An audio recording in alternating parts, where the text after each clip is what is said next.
চ্যানেলেশনের এই সকালের জলসায় আজ আমরা সকলে হাজির হয়েছি।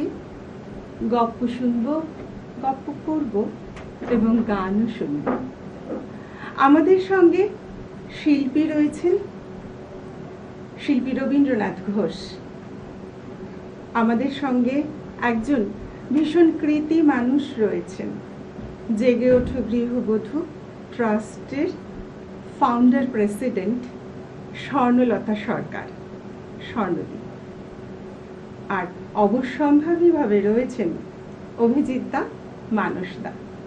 তালবাদ্যে অভিজিৎ নাগ এবং কিবোর্ডে মানুষ চক্রবর্তী।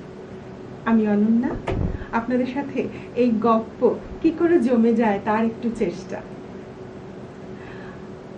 আজকে আমরা যে সময়ে এসেছি সে সময়টা ভীষণ এক মনোরম পরিবেশ। একটা ছোট্ট গল্প বলি।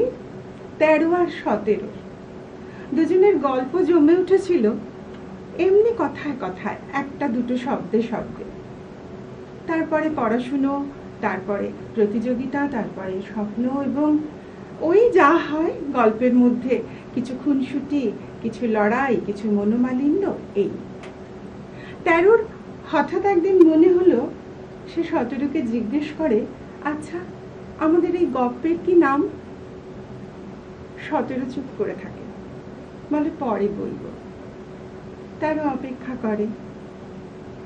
বেশ কতদিন যায়।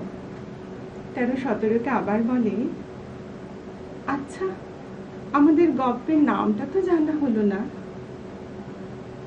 17 তখন সুরের নেশায় মগ্ন, সুরে ডুব দিয়ে সে এক নদী। 13 এমনটা দেখে আর কোনো কথা বলে না, নদীর ধারে এসে দাঁড়ায়, মুগ্ধ হয়, স্নিগ্ধ হয়।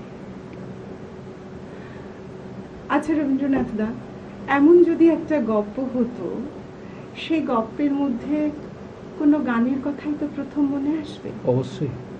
কি গান আপনার মনে হয়? প্রথমে শুনি। যেহেতু অনেকদিন পর তাদের সাক্ষাৎ হয়েছে, তাই প্রথমেই এই গানটাই করা উচিত। কতদিন পরে এলে একটু বসো। সুন্দর, খুব সুন্দর।